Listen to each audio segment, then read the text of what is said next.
71 years old, Chaka remained one of the most respected voices in music history. A woman whose career had spanned 5 decades and influenced countless artists across every genre. She had recently been inducted into the Rock and Roll Hall of Fame, a long overdue recognition of her immense contribution to American music. Chaka arrived at the studio with the regal bearing that had always been her trademark. Her signature wild hair was styled magnificently, and her presence seemed to fill every room she entered. She greeted the production staff warmly, taking time to compliment the young people working behind the scenes, remembering what it was like to be underestimated and overlooked. This was who Chaka Khan had always been, a woman who never forgot where she came from. In the green room, her team reviewed the standard talking points about her recent induction, her new music, her continued touring. Chaka listened with half an ear, more interested in the energy of the place than the logistics of the interview. She had been doing this for 50 years. She knew how to handle a talk show. What nobody anticipated was that Joy Behar had arrived at the studio that morning with an agenda that had nothing to do with celebrating a legend. The studio lights were warm as Chaka took her seat at the famous table. She greeted each host with genuine warmth, her famous smile lighting up the space. The audience gave her a standing ovation that lasted nearly 2 minutes, and she accepted it with the gracious humility of someone who had learned that fame was a gift, not a right. Whoopi Goldberg opened the segment with obvious reverence. Our next guest is a true living legend, 10 Grammy Awards, countless hits that have become part of the American songbook, and a voice that has inspired generations of artists. Please welcome the incomparable Chaka Khan. The applause continued as Chaka settled into her chair with practiced elegance. Thank you so much, babies. What a beautiful welcome. I feel the love in this room, and I appreciate every single one of you. Sarah Haynes asked about the Rock and Roll Hall of Fame induction, and Chaka spoke movingly about what it meant to finally receive that recognition after decades of being overlooked. She talked about the artists who had influenced her, about the long road from Chicago's South Side to the heights of musical achievement, about her gratitude for a career that had allowed her to touch so many lives. You know, when I started singing with Rufus back in the 70s, nobody told us we were making history, Chaka said, her voice carrying that distinctive warmth that had made her famous. We were just some kids from Chicago trying to make music that felt real, that came from our souls. We didn't have the internet telling us what was popular. We didn't have algorithms deciding what people should hear. We just had our instruments and our voices and our hearts. And now, 50 years later, to be recognized alongside the artists I grew up admiring, artists who changed my life with their music, it's overwhelming. It really is. The audience was captivated. This was the Chaka Khan they had come to see, humble despite her monumental achievements, grateful despite the struggles she had endured, still burning with the same passion that had defined her entire remarkable career. For a few minutes, everything felt exactly as it should, like a proper celebration of a true legend. Then Joy Behar leaned forward with that familiar edge in her voice, and the atmosphere in the studio shifted dramatically. "So, Chaka," Joy began, her tone carrying an unmistakable sharpness that made the other hosts exchange nervous glances. "You talk about making history and being recognized, but let's be honest here. Your career hasn't exactly been a smooth ride, has it? The drug problems, the rehab stints, the years when you basically disappeared from the scene. Don't you think the Hall of Fame honor is as much about nostalgia as actual achievement?" The question landed like a bomb. The audience went silent. The other hosts looked stunned by the hostility of the question. Chaka's expression flickered, but her voice remained steady when she responded. "Joy, I've never hidden from my past. I've been very open about my struggles with addiction, but those struggles don't define my career. What defines my career is the music I've made, the lives I've touched, the artists I've influenced. The Hall of Fame doesn't induct people based on nostalgia. They induct people based on impact." Joy wasn't satisfied.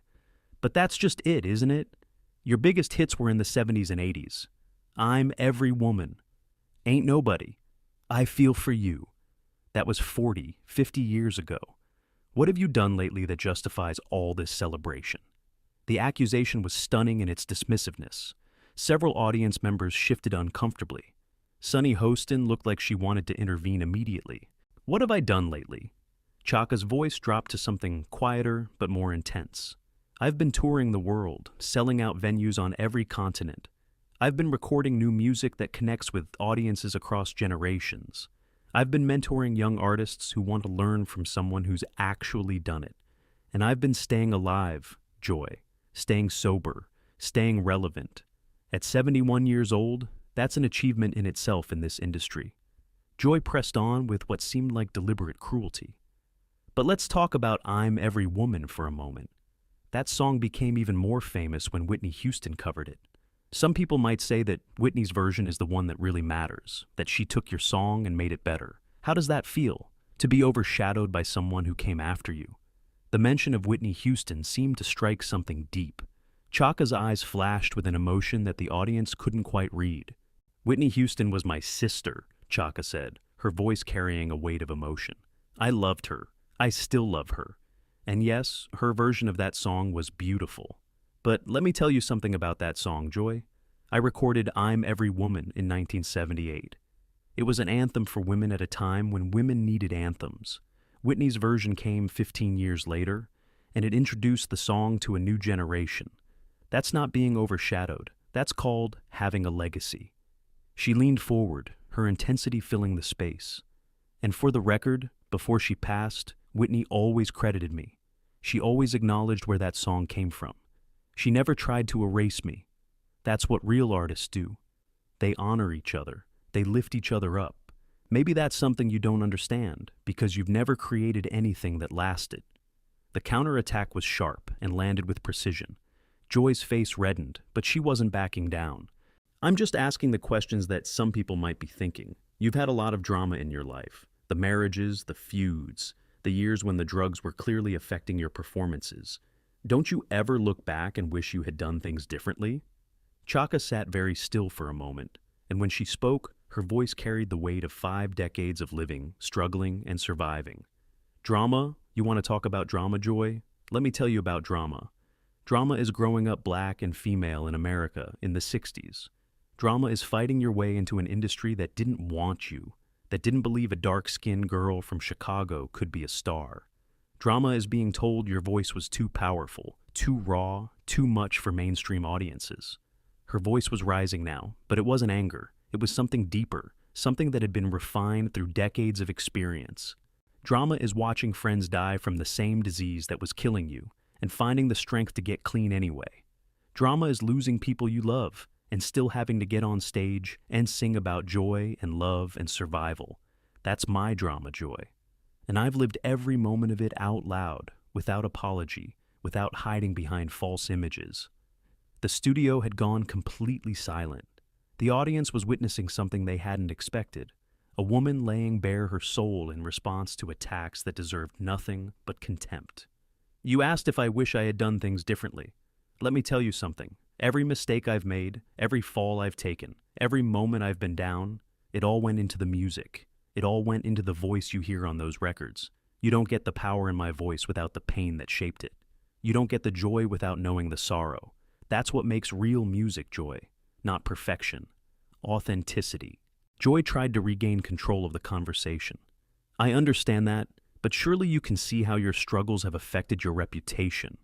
There are people who remember the difficult performances, the erratic behavior, the years when you seem to be struggling publicly. Don't you think that's overshadowed your achievements? Chaka's laugh was short and carried decades of experience dealing with people who tried to diminish her. Overshadowed my achievements? Baby, I have 10 Grammy Awards. 10. I've sold millions of records around the world. I've influenced artists from Beyoncé to Adele to Mary J. Blige. Every female R&B singer working today owes something to what I did in the 70s and 80s. That's not overshadowed by anything. That's a legacy that will outlive both of us. She stood up, and the movement commanded immediate attention. Despite her 71 years, there was something powerful about her presence, something that filled the entire studio. You want to know what I think this is really about, Joy? I think you don't understand artists. I think you don't understand what it takes to bare your soul for strangers night after night, year after year, decade after decade. I think you look at someone like me and you see the struggles, the imperfections, the human being behind the legend, and that makes you uncomfortable. Her voice rose with a passion that reminded everyone exactly why she had been called the Queen of Funk. Because here's the truth about my life. Yes, I struggled with addiction. I went to rehab. I did the work. I got clean.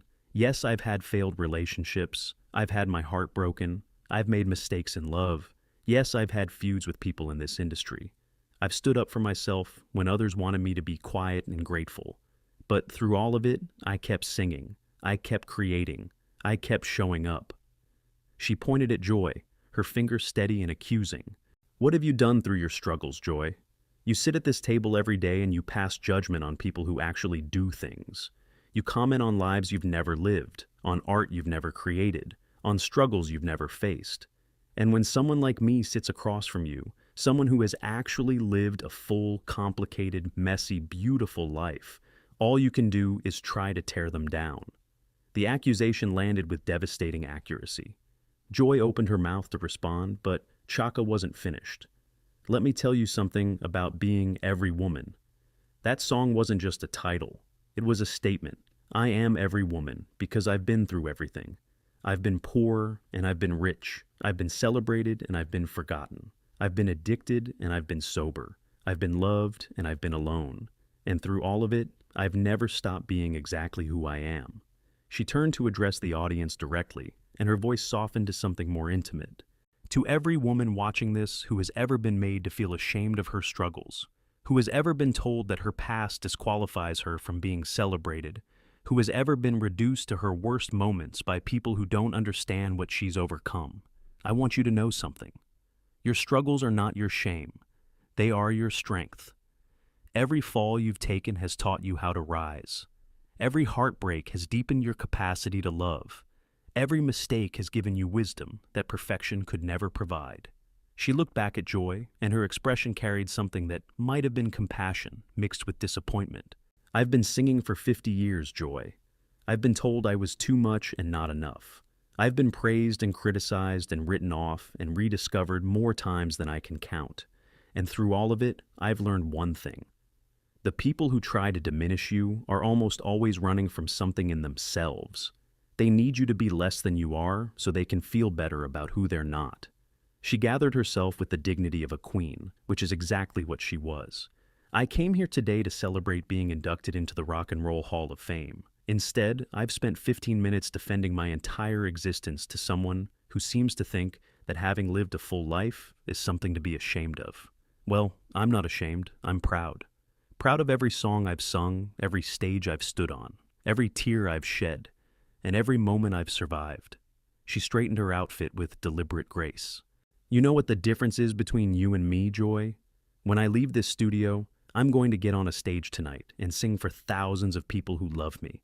People who have grown up with my music, who have fallen in love to my songs, who have cried and laughed and healed with my voice in their ears. That's my legacy.